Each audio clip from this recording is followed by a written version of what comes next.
We'll go straight to questions. Senator Green. Thank you, Mr President. My question is to the Minister representing the Prime Minister, Senator Cormann. The Prime Minister has claimed his only involvement in the Community Sports Infrastructure Program was passing along information. Why then, on the day before he called the election, did the Prime Minister obtain a colour-coded spreadsheet from Senator McKenzie with projects she intended to approve listed by party and electorate? The Minister representing the Prime Minister, Senator Cormann. Thank you very much, Mr President. The first point I would make is that, as Sports Australia advised the Senate committee earlier today, the brief with the decisions was signed on the 4th of April. That is a week before the election was called. Obviously, subsequent to that, in the context of usual announcement arrangements, you would expect there to be some communications in order to make the necessary arrangements. Senator Green, a supplementary question. Thank you.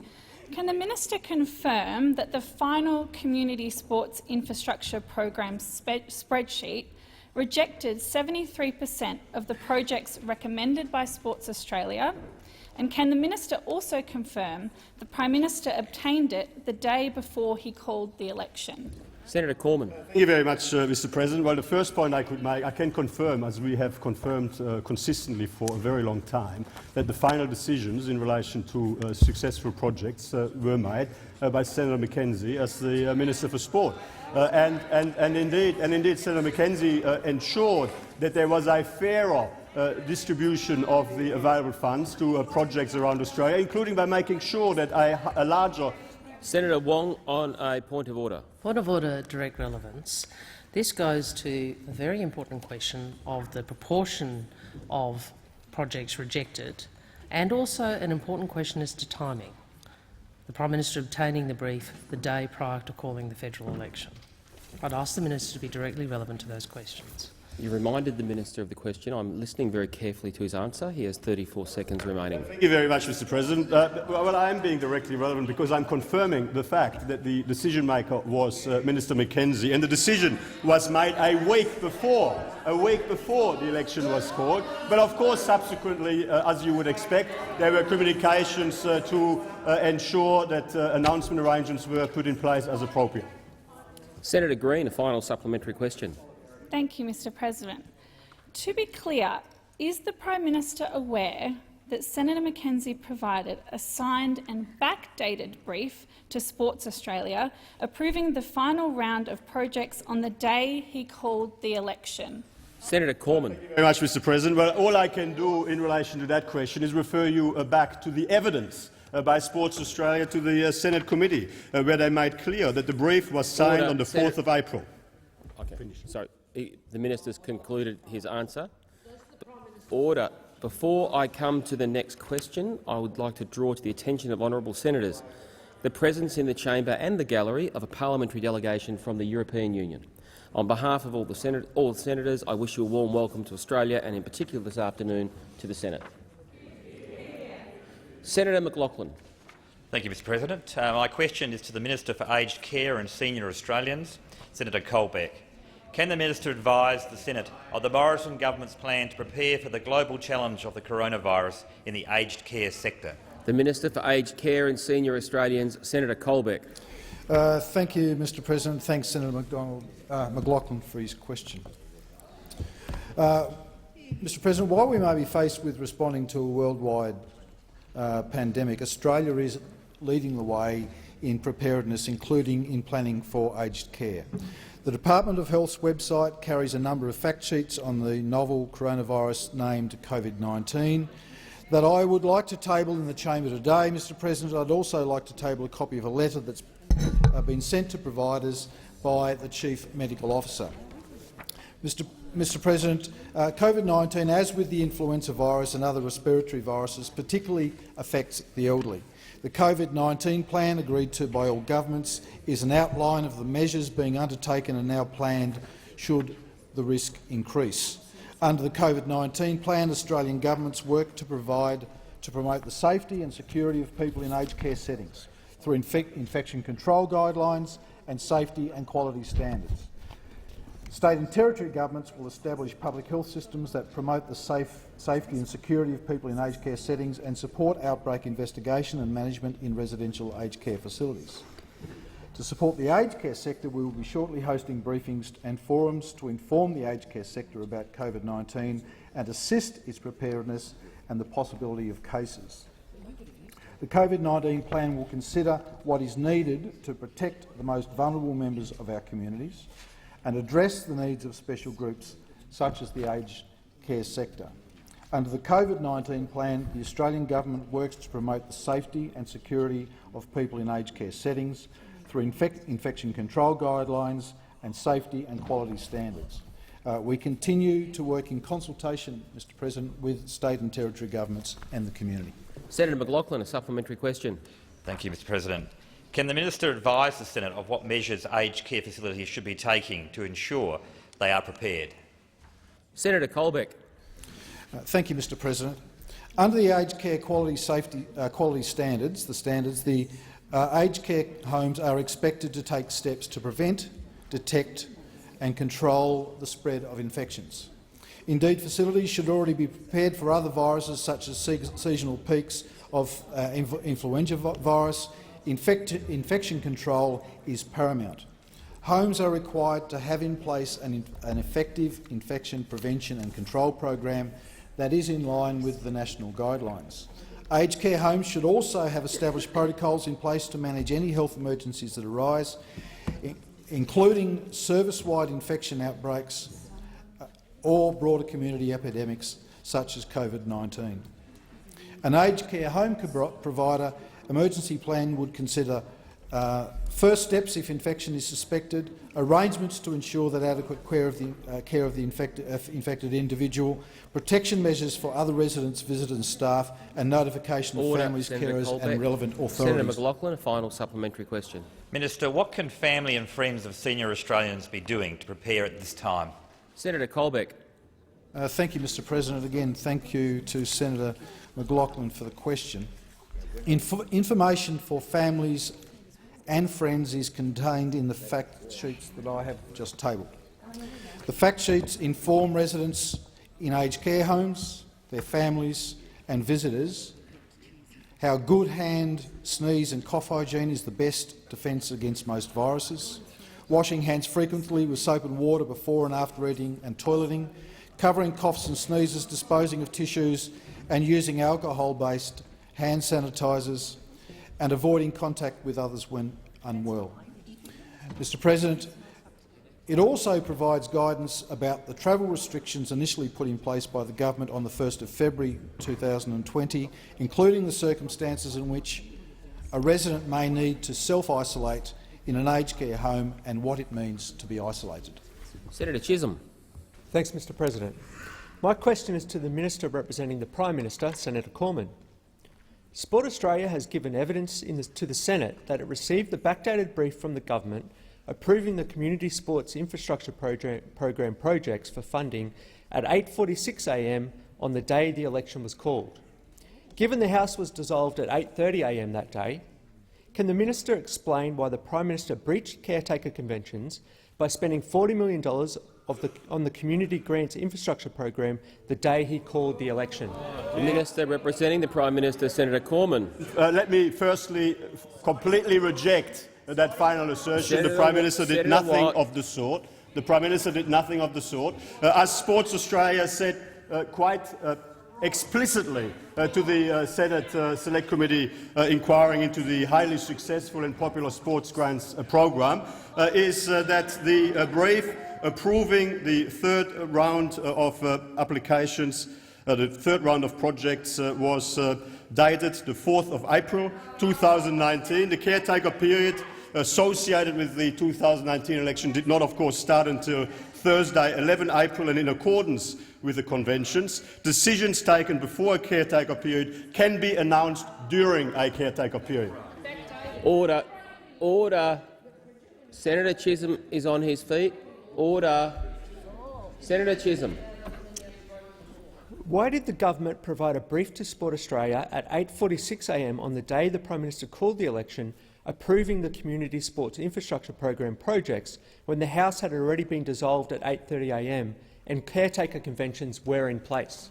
Senator Cormann. Thank you very much, Mr. President. The decisions were formalised on 4 April. That is when the brief was signed. Order. And that Senator Wong on a point of order. Direct relevance, the evidence is 8:46 a.m. after the House had been dissolved. Senator Wong, with respect, I think that goes to the substance of the answer.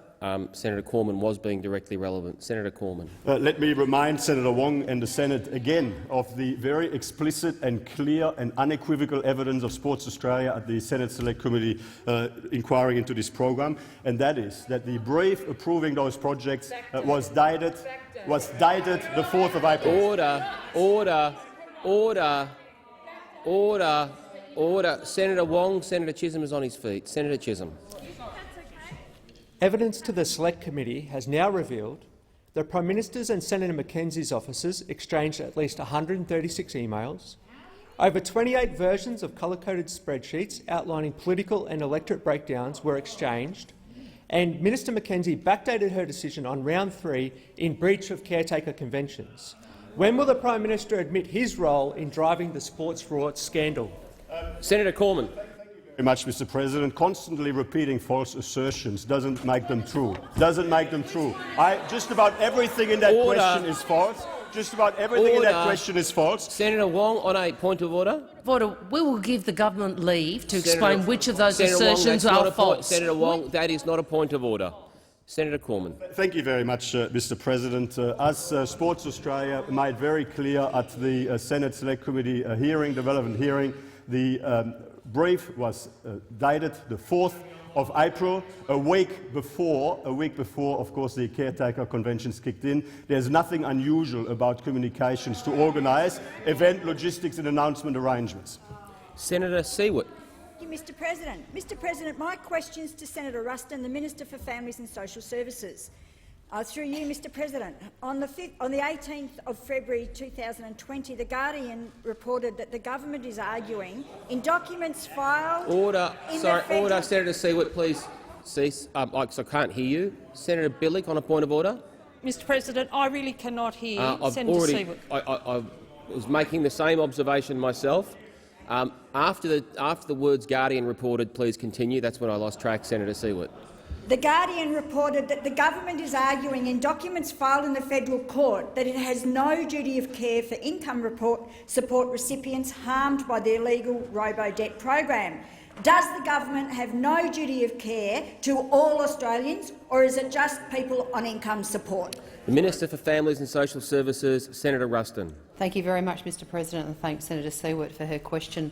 I will disregard the second part of her question, but in answering directly the first part of her question, the question goes directly to the technical legal matters that are currently before the federal court, and it would be inappropriate for me to comment on them. Senator Siewert, a supplementary question. I'd challenge that it's inappropriate for the minister to report here. Does the minister have a duty of care through her role to aged pensioners, to people looking for work, for students, for single parents? Has the government a duty of care to these Australians who are receiving income support through this government? It's a simple question. Senator Ruston. Thank you very much, Mr. President. Can I say that as the Minister for Families and Social Services, I take my responsibility to deliver government policy to assist all Australians, but particularly Australians that come under my jurisdiction as the Minister for those particular areas. Australia has a system that supports, in a comprehensive and very targeted way, a social welfare system that looks after all Australians who require some help. As the primary service delivery arm, obviously Services Australia is absolutely committed to providing a level of supportive customer service that is appropriate when dealing with people who require the taxpayers' help when they find themselves on tough times.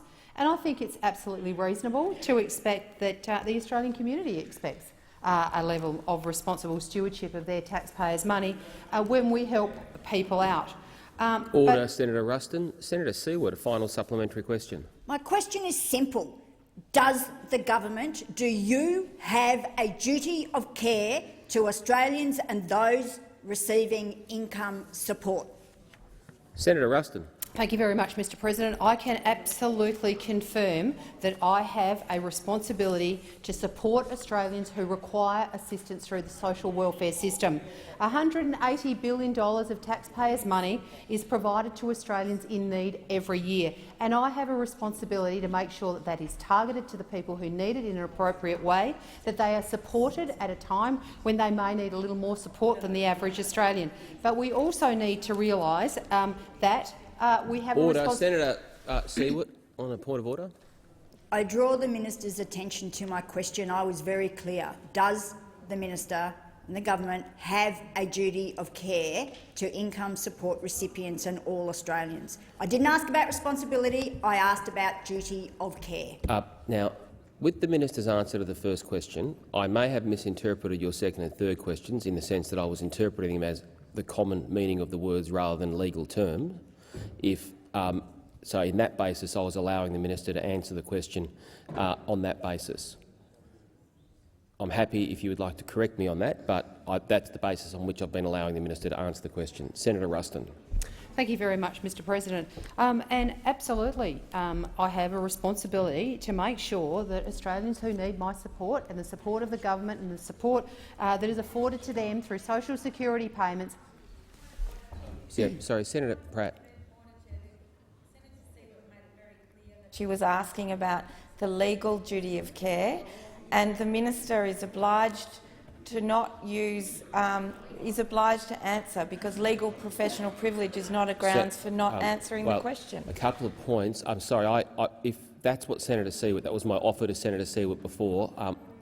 Sorry, I didn't see you nod on that basis. Well, on that basis, I do have to advise senators, as the clerk has just reminded me, that one can't ask a minister for a legal opinion. But on the basis you would like the question interpreted that way, I will remind the minister of the specific nature of your question and what that term entails. Senator Ruston. Thank you very much, Mr President. And on the basis of that reinterpretation of the question, I would refer back to my previous answer to the first question, and that is, if you are referring to the legal matter that is currently before the court, the federal court, I cannot comment on that.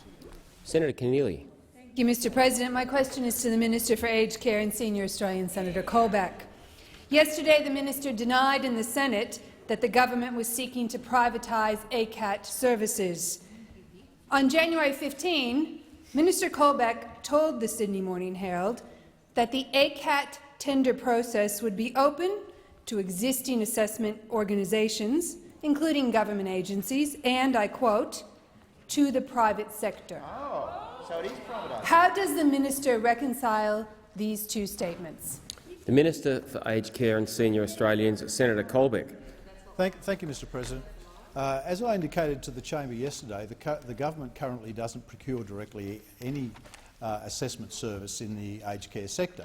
It subcontracts to state governments for ACAT services, and it contracts to other providers, I think about 17 other providers, for the provision of regional assessment services. What the government has said it intends to do is to create a single assessment workforce. That is exactly what we intend to do. And, Mr President, I have never conceded that the government's intention is to privatise, as the opposition continue to claim, because that has never been our intention. Well, Mr President, Senator Wong obviously didn't hear what I just said. The private sector actually already provides some of those services right now. So, Mr President, we don't procure any services directly ourselves. I have also said, Mr President, as a part of this process, that we need to bring the workforce together as one. So that is an objective of the government. And it was also a recommendation to bring together a single workforce as a recommendation of the Tune Review. That is the government's determination. That is what we intend to do. So, Mr President, We need to reform the way that ACAT services and RAS services are delivered, because there are currently duplications in the system. There are waiting lists in the system, in fact, Mr President. There are too many waiting too long for a state-based aged care assessment. And in fact, at the 31st of December last year, Mr President, 591 people had waited for over 5 days for a state-based ACAT assessment. Senator Keneally, a supplementary question. Yesterday, following question time, Senator Hanson said, and I quote, "I have been given an ironclad guarantee by Minister Colbeck that the Morrison government has no desire to privatize ACAT." Does this mean the ACAT tender will no longer be open to the private sector, as the minister has previously said it would be? Senator Colbeck. Thank you, Mr President. Thank you, Mr President. Senator Hanson was right when she said yesterday that the government had no intention of privatising the aged care assessment process. I've been saying that for a long time. The opposition can pass as many motions, make as many claims as they like. It's not going to change the fact that the government has no intention, never has had any intention of privatising the ACAT process. I said yesterday, and I'll repeat today, we will work closely with state governments to ensure that Senator Keneally, on a point of order. Point of order. My point of order is direct relevance, and I have generously allowed the minister nearly half his time to answer the question. The question was very specific. It was not for the minister to elaborate on Senator Hanson's words, but rather to clarify if that means the tender will no longer be open to private sector organisations, as he previously said it would be. You've reminded the minister of the question. I am listening carefully. In my view, he was talking about the tender process, but I can't instruct him how to answer the question. Senator Colbeck. Thank you, Mr President. We will continue to work very closely with state and territory governments to ensure that senior Australians get the assessment service that they need as they enter into the aged care sector. As I said before, on average for Victoria, New South Wales and Queensland this year, there is over a 60% increase on the previous 6 months in waiting times. Of those, 354 Order, were Senator waiting in New Colbeck. South Time Wales. for the answers expired. Senator Keneally, a final supplementary question. Will the minister now provide an ironclad guarantee to the Senate that the ACAT tender will not be open to the private sector, as he previously said it would be? Senator Colbeck. Mr President, thank you, Senator Keneally, for the question. As I have said a number of times today, and I said yesterday, we will work extremely closely and cooperatively with the states to ensure that senior Australians get the assessment services that they require for their entry into the aged care sector in an appropriate form and in a way that Senator Colbeck, please resume your seat. Senator Wong on a point of order. Point of order is direct relevance. There's a lot of word games being played, Mr President. The minister has been asked a very specific question in relation to whether or not the tender will be open to the private sector. That is the only question in the final supplementary has been asked. And Senator Wong, I can't instruct the minister how to answer a question. It was quite specific. In my view, as long as he is talking about the tender process referred to in the question, that is being directly relevant. Senator Colbeck to continue. Thank you, Mr President. I will repeat for the benefit of those opposite. Just because they say it doesn't make it so. Just because they say it doesn't make it so. We have never conceded, we have never agreed, we have never said that we wanted to privatise the assessment of aged care services in Australia. Senator Colbeck on a point of please resume your seat. Senator Keneally on a point of order. The point of order again is direct relevance. The minister is not answering the question he was asked. The question is very specific. Will the minister give an ironclad guarantee that the ACAT tenders will not be open to the private sector? Keneally. On the point of so with all due respect, all right. Well, Senator Cormann, I'll take you on the point of order before I rule. Point of order. Senator Colbeck was clearly being directly relevant. He was clearly again making the absolute same reassurance that he's made to Senator Hanson, which is of course entirely accurate, and that is because Labor's accusations of privatisations are false. Senator Cormann. Now, on the point of order. On the point of order. On the point of order, I'm not going to rule on whether someone is answering a question or not, in the sense that is in the eye of the beholder too often, and there is a chance to debate it after question time. The minister was being directly relevant by addressing the question. If it's not in a way that the person asking the question prefers, there's an opportunity after question time to debate that. Senator Colbeck to continue. Thank you, Mr. President. Again, for the benefit of those opposite, we will work cooperatively with the states and territories to ensure that senior Australians get the assessment services that they need in a timely way to support their entry into the aged care system. Senator Colbeck. Senator Roberts. Thank you, Mr. Thank you, Mr. President. My question is to the Minister representing the Minister for the Environment, Senator Birmingham. No remediation is being carried out on the PFAS contamination plumes now spreading outside of defence bases in Oakey in Queensland, Williamtown and Katherine. Prime Minister Turnbull formed the Interdepartmental Committee on PFAS in 2018 under the Department of the Environment to coordinate the government's response to PFAS. My question is to the Minister for the Environment is this: why is the Department of the Environment not remediating PFAS contamination zones around these defence bases? Now, Senator Roberts, in Senator Birmingham's absence, Senator Cormann is representing the Minister for the Environment. Thank you very much, Cormann. Mr. President. I thank Senator Roberts for that question. Let me just say that as a government we have taken the issue of PFAS contamination very seriously, and we are taking all of the appropriate actions. Obviously, there is a long history to this, and I'm quite happy to facilitate a briefing for Senator Roberts. This is a complex issue requiring an effective, evidence-based, nationally consistent response. Government representatives are in regular contact with community members in areas where PFAS contamination has been detected, and the government is supporting PFAS-affected communities by conducting extensive site investigations and delivering evidence-based remediation solutions, providing clean water where necessary, as well as information on other ways to reduce exposure, providing dedicated mental health and counselling services where needed, and investing in targeted research to better understand the effects of PFAS contamination, including an epidemiological study and a PFAS health research grants program. The government, as you would be aware, has provided $55 million for a drinking water program for communities surrounding Army Aviation Centre Oakey and RAF bases Pierce, Tyndall and Williamtown.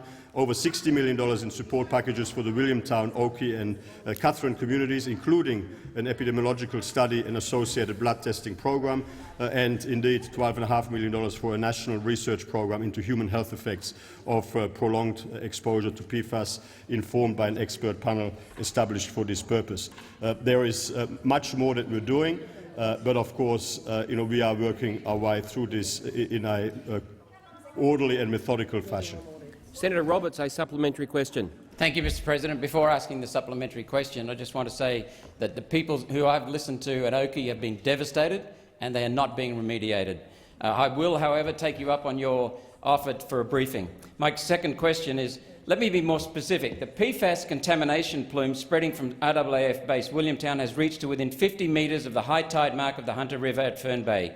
It is already adjoining Fullerton Cove. What is your department doing to stop PFAS contaminating the Hunter River? Senator Cormann. Thank you very much, Mr. President. Well, the Department of the Environment is working through these issues as appropriate, but I will see whether I can provide further information for Senator Roberts on notice. Senator Roberts, a final supplementary question. Thank you, Mr. President. The contamination zone at Williamtown is in the Hunter Valley wetland, which is a Ramsar-listed wetland. Your department has direct accountability for the environmental quality of Ramsar-listed wetlands. What are you doing to remediate the damage in the Hunter Valley wetland? Senator Cormann. Thank you very much, Mr. President. As I have indicated in my response to the primary question, the government is conducting extensive site investigations and delivering evidence-based remediation solutions. In terms of the specific issue that Senator Roberts raises, I will add information to that as appropriate on notice. Senator Brockman. Thank you, Mr. President. My question is to the Minister representing the Minister for Infrastructure, Transport and Regional Development, Senator Cash. Can the Minister update the Senate on how the Morrison government is delivering on our plan to invest $100 billion into infrastructure, which is creating jobs and driving the economy, including through the delivery of vital projects in regional Australia, particularly in our home state of Western Australia? Minister representing the Minister for Infrastructure, Transport and Regional Development, Senator Cash. Thank you, Mr. President, and I thank Senator Brockman for the question, and I acknowledge his commitment to rural and regional Australia, and in particular in our great state of Western Australia. Mr. President, one of the hallmarks of the Morrison government is obviously our commitment to building the infrastructure to make our transport network safer, to be more efficient and to be more reliable. And Senator Brockman, between the 1st of July 2013 and the 30th of June 2019, the coalition government has invested more than $5.5 billion on infrastructure in Western Australia. And in fact, on the 20th of November 2019, the government announced a $868 million infrastructure investment boom in Western Australia, including $817 million in bring forwards. Mr. President, this accelerated investment will deliver on a range of projects, such as the early construction of the Bunbury Outer Ring Road, and obviously very important for us, the Albany Ring Road and the Tonkin Highway Gap, and of course upgrades to the Karratha to Tom Price corridor. These investments, of course, will stimulate the economy, and in stimulate the economy, they will support job creation. And this government is all about putting in place the policies to ensure that we are creating jobs for Australians. We're also, though, investing in the Wheatbelt Secondary Freight Network program. This program of works has actually targeted 53 freight routes in need of upgrade that cover 4,400 kilometres of road. This is also an important safety investment as well as an important economic development. In terms of the Wheatbelt itself, and one of the reasons that this is so important is 600 jobs will be supported during the project. Senator Brockman, a supplementary question. Thank you, Mr. President. Thank you, Minister. Is the Minister aware whether the recently updated Infrastructure Australia priority list supports the Morrison government's infrastructure pipeline? Senator Cash. Well, thank you, Mr. President. And the government welcomed this week's release of Infrastructure Australia's 2020 update to its infrastructure priority list, which reaffirms the Morrison government's delivery of the infrastructure that Australia needs and deserves. In terms of the infrastructure priority list, it delivers the largest list of projects to date, including 147 nationally significant projects across a range of sectors, including transport, energy, water, communications, housing and education, and it's about $58 billion worth of projects. The list itself focuses on delivering regional and urban projects to support a growing population, to meet the national freight challenges and get Australians, of course, home to their loved ones sooner and safer. I'm also pleased to inform the Senate that the Morrison government is already supporting and investing in a number of projects identified on the updated list. Senator Brockman, a final supplementary question. Thank you, Mr. President. Minister, why is investing in building infrastructure critical to supporting a strong economy? Senator Cash. Mr. President, it is all about ensuring that we're investing in those policies that are going to grow the economy and allow job creation. And certainly our $100 billion investment in key infrastructure projects is part of this government's blueprint to delivering jobs, productivity and economic growth to all Australians. In terms of the investment itself, though, it will increase freight efficiency, improve road safety, but it will also ensure that local businesses are able to get their goods to market more quickly and more reliably. Whether it's in the north of Queensland or Western Australia, regional areas or urban Australia, Mr President, in terms of our infrastructure investment, all Australians will ultimately benefit. The record infrastructure investment, it is a record infrastructure investment, $100 billion, is all about supporting and building the infrastructure projects that are going to ensure that our economy does grow and we continue to create more jobs for Australians. Senator Whish-Wilson. President, my question is to the Minister representing the Minister for Environment and Energy and Emissions Reduction, Senator Cormann. Minister, Australians love their oceans, especially their barrier reef. Yesterday, key US science organisation NOAA put out their prediction for the Great Barrier Reef. There's a 90% chance of coral bleaching by mid-March. This would be the third coral bleaching event in just 5 years. Minister, I presume the government is watching this closely. Are you concerned?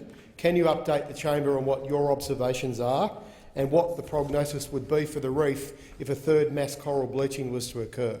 Minister representing the Ministers for Environment and Emissions and Energy Reduction, Senator Cormann. Thank you very much. Well, firstly, what I can say, and I'm sure that everybody around the chamber agrees, the Australian government is deeply committed to protecting the World Heritage listed Great Barrier Reef.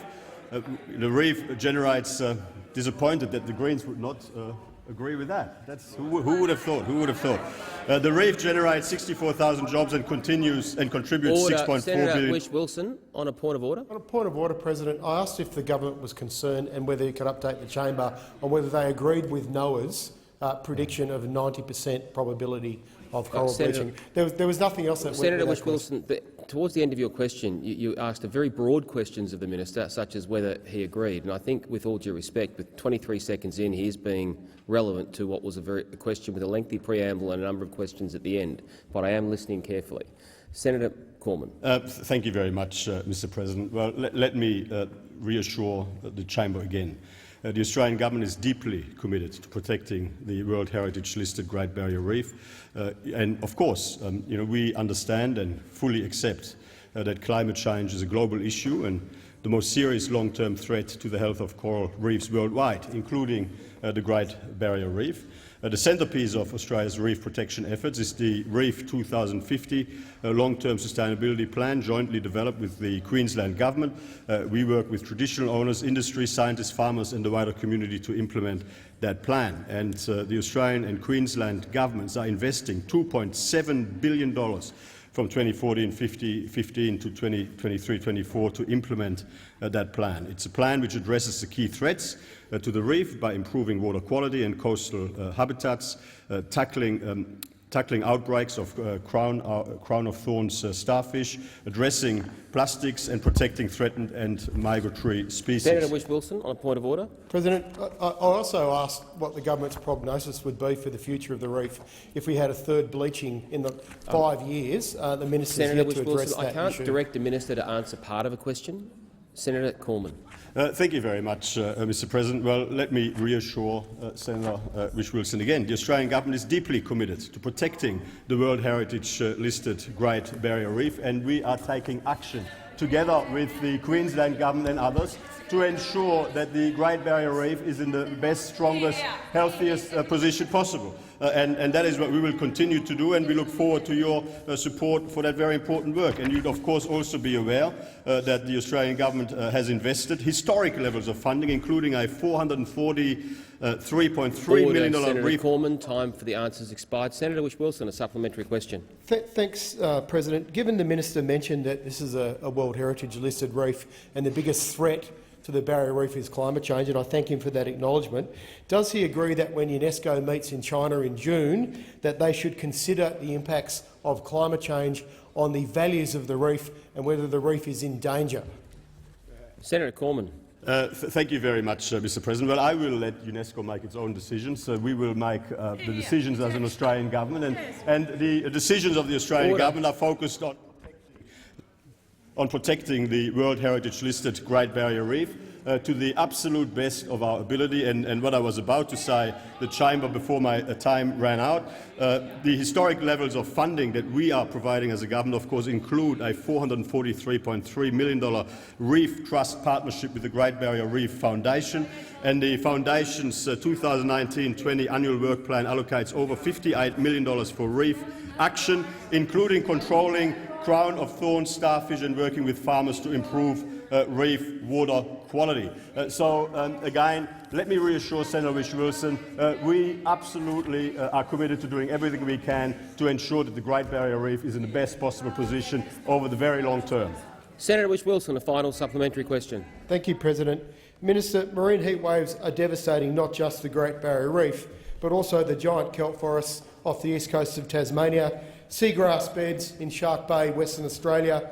We've also seen mass fish kills all around Australian coastlines and around the world. Minister, given the impact that such a loss of habitat has on marine life and our fisheries and our fishing communities, how is this not a crisis, and are our oceans buggered? I asked senators to just try and maintain the dignity of the chamber with the use of language. Senator Cormann. Thank you very much, Mr. President. Well, this government, not only would we not use language like that in this chamber, we are much more optimistic about our future. We think the future of, for our oceans is going to be so much brighter because of the actions that we're pursuing as a government to support effective policies to improve the health of the oceans moving forward. Senator Kitching. Thank you, Mr. President. My question is to the Minister for Aged Care and Senior Australians, Senator Colbeck. The Australian newspaper has this morning revealed that the days after the Nationals' leadership spill, Deputy Prime Minister McCormack lobbied the Prime Minister for a $120,000 grant to keep open an aged care home in the electorate of Nationals ally Damien Drum. The article also reports that, and I quote, National sources have questioned the due process conducted ahead of the grant being finalised in 4 days. What representations did the Prime Minister or his office make to the Minister, and when did they occur? Why was the grant finalised so quickly? Minister for Aged Care and Senior Australians, Senator Colbeck. President, thanks, Senator, for the question. The member for Nichols arranged for the Deputy Prime Minister to visit the Murchison community on the 31st of October to discuss discussions on the DP Jones Aged Care Facility, and those discussions have continued since then. The circumstances surrounding DP Jones Nursing Home in Murchison are quite unique, and as a result require a tailored solution, which is why the department. Which is why we negotiated a tailored solution to for a longer period of administration. Mr. President, the circumstances in the community of Murchison were quite unfortunate, where the DP Jones facility had a number of connections to other community organisations. There was a strong desire and interest from members of the aged care community to consider a takeover of the facility. Senator Kitching, on a point of order. Mr. President, on relevance, my question was around the representations did the Prime Minister or his office make to the Minister? Why was the grant finalised so quickly? This is not relevant. I'm listening carefully to the Minister. I was speaking to the managers then about the order of questions, so I missed his last contribution. I will continue to listen carefully, but it is also in order for the Minister to address the quotations and assertions at the start of the question. That is also in order and being directly relevant. I'll listen to it very carefully. I'll call on the Minister to continue. Thank you, Mr. President. The government had provided some assistance to the administrator to extend the period of administration in an attempt to find an alternative provider to take over the facilities at DP Jones. We were coming to the end of that process. And there were still some discussions that we wanted to continue with respect to that. So the decision was made to provide additional resources to extend the period of administration so that the negotiations with prospective providers could be undertaken.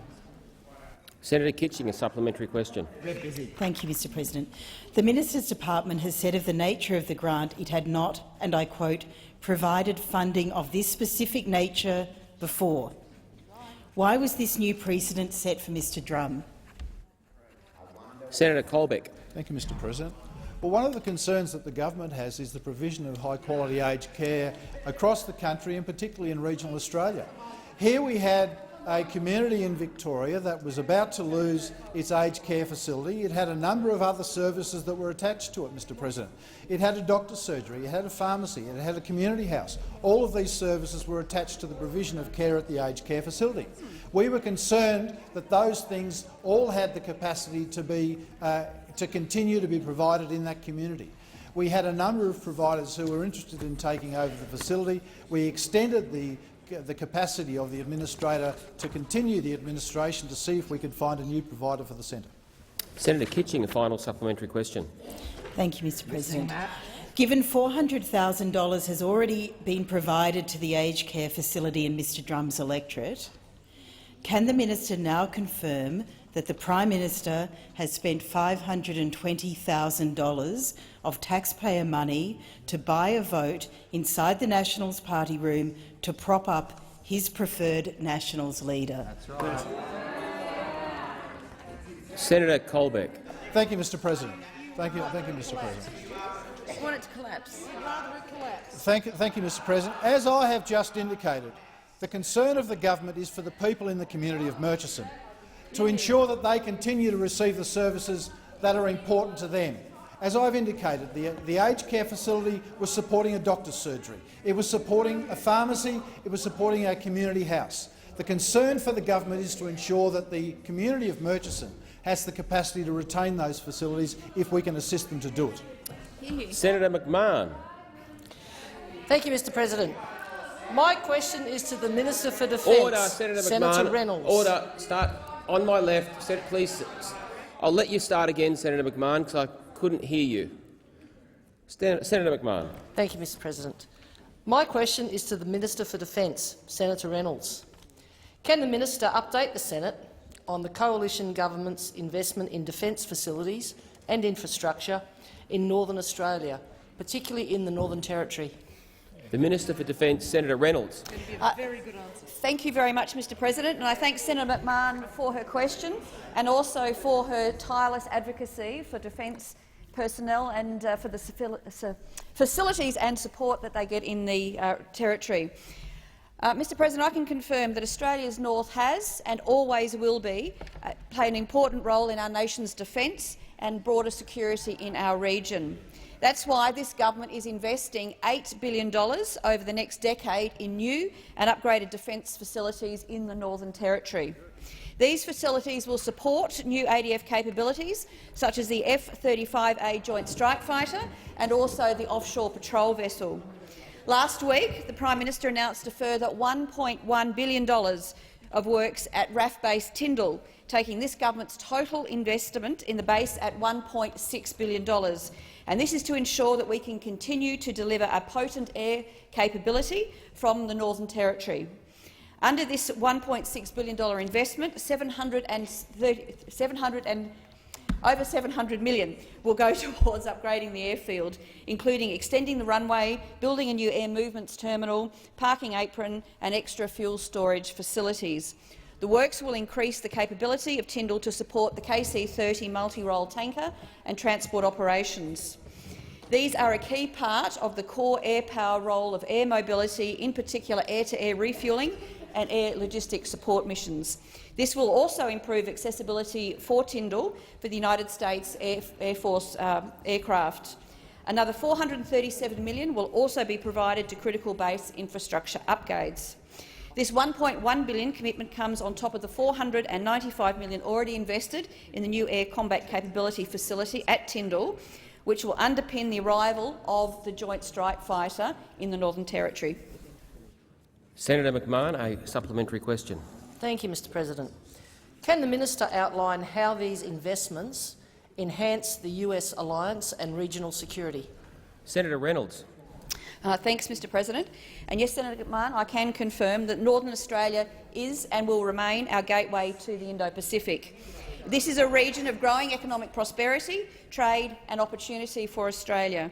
But it's also one that is more dynamic and more interconnected, and where traditional and new security threats increasingly transcend state boundaries.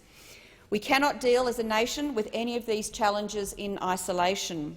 And as Defence Minister, I recognise that strengthening the ADF's relationships with regional allies and partners is crucial to our nation and our regional security. This is why we, Australia, remains committed to the United States Force Posture initiatives.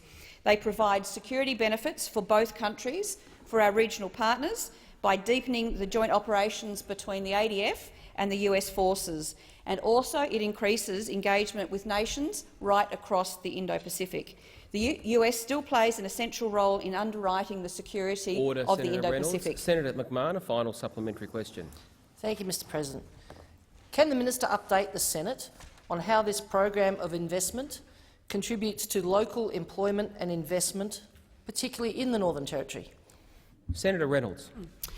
Thank you very much, Mr President. And this is one of the many aspects of our defence industry policies that I'm so proud of. The Morrison government is making it easier for local businesses to get involved in delivering this $8 billion of investment pipeline over the coming decade in the Northern Territory. This government's local industry capability initiative, announced in Darwin in 2017 by the then Minister Payne, continues to deliver valuable opportunities for local businesses. And since the implementation of this initiative, the average local engagement target for major infrastructure projects has been 79%. We have now met this, and it is now over 80%. The Morrison government remains committed to ensuring the delivery of the best capability for the ADF, investing in infrastructure and supporting a local defence industrial base in the Northern Territory. Senator Bilyk. Mr President, my question is to the Minister representing the Prime Minister, Senator Cormann. I refer to the Minister's earlier answers. Given former Minister Mackenzie consulted the Prime Minister and his office on the final round of grants under the Community Sports Infrastructure Program on the 10th of April, how could former Minister Mackenzie possibly have made the decision on the 4th of April? Senator Cormann. Thank you very much, Mr President. I don't accept the characterisation of Senator Mackenzie's interaction with the Prime Minister's office on 10 April. As I've indicated, after the decisions were made in relation to those projects, of course there was interaction as appropriate to make arrangements in relation to announcements of decisions that had already been made. Senator Bilyk, a supplementary question. Well, thank you, Mr President. What steps has the Prime Minister taken to satisfy himself that the document signed by Minister Mackenzie was not backdated? Senator Cormann.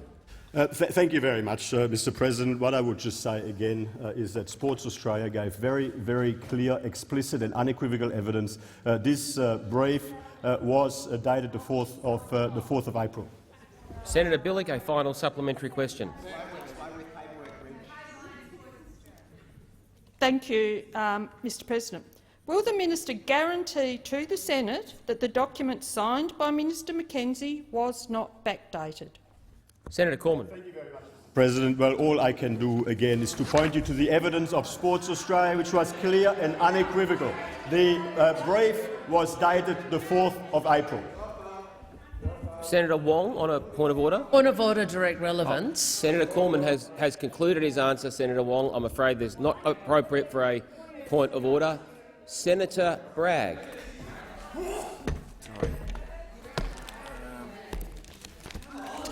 Getting there, jeez. Calm down. Thank you, Mr President. My question is to the Minister representing the Minister for Education, Senator Ruston. Can the Minister update the Senate on how the Morrison government's plan is supporting Australian families with the cost of childcare? The Minister representing the Minister for Education, Senator Ruston. Thank you very much, Mr President, and I thank Senator Bragg for his question and his obvious interest in this very important part of public policy. The Morrison government is absolutely committed to supporting all Australian families, and particularly when they have young families themselves. In the latest CPI data, confirmed that Australian families continue to pay less out-of-pocket expenses under the Morrison government's new childcare package. The Australian Bureau of Statistics shows that, on average, out-of-pocket costs have actually reduced by 4.2%, and they're lower than they were before the introduction of the childcare subsidy in July 2018.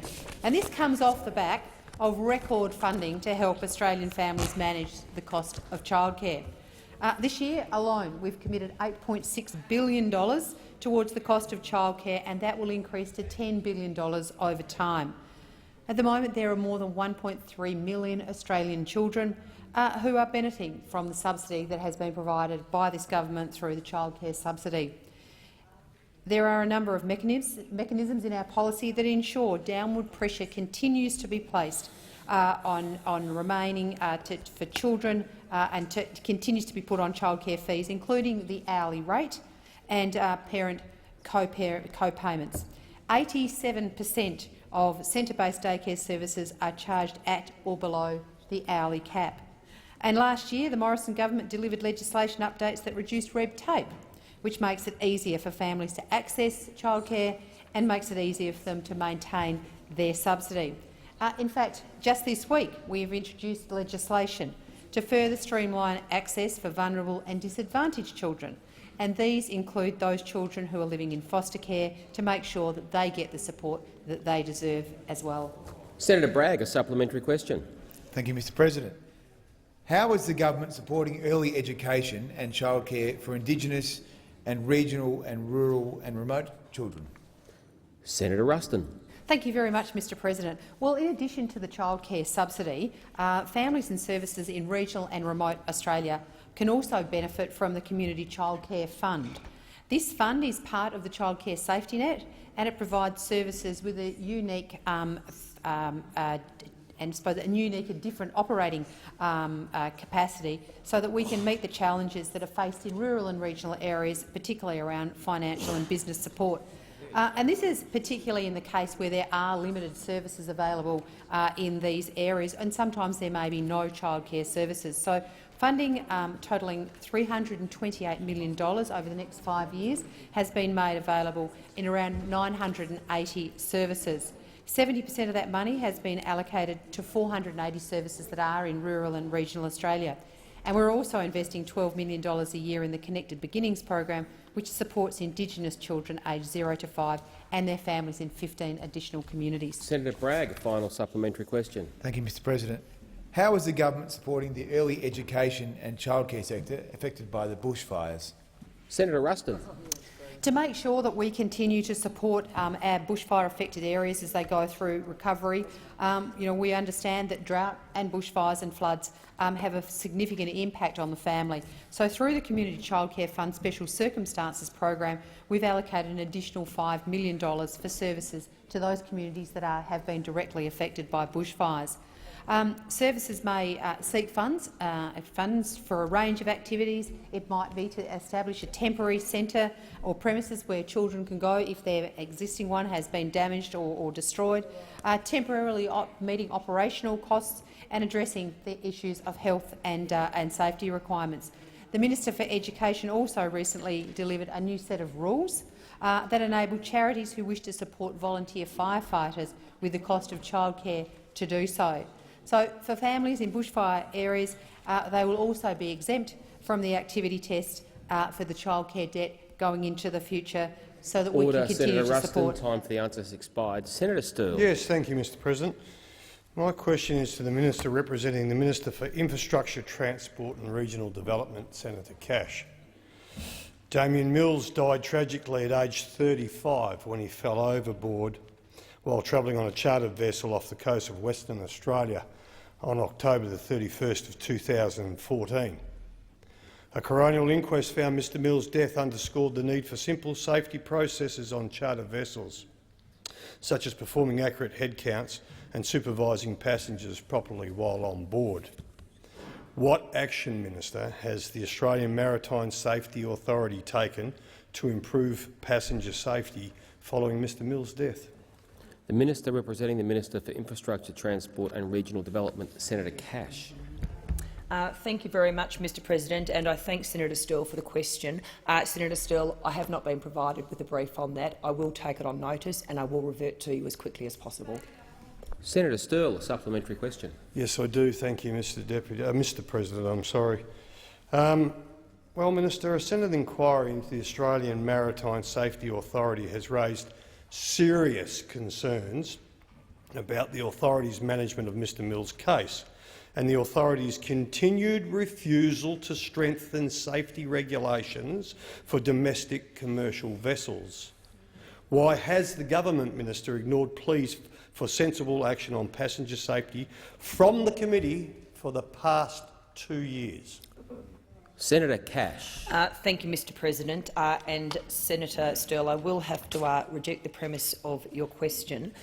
In terms of the government's record of maritime achievements, we actually have a very, very strong record of maritime achievements since 2013.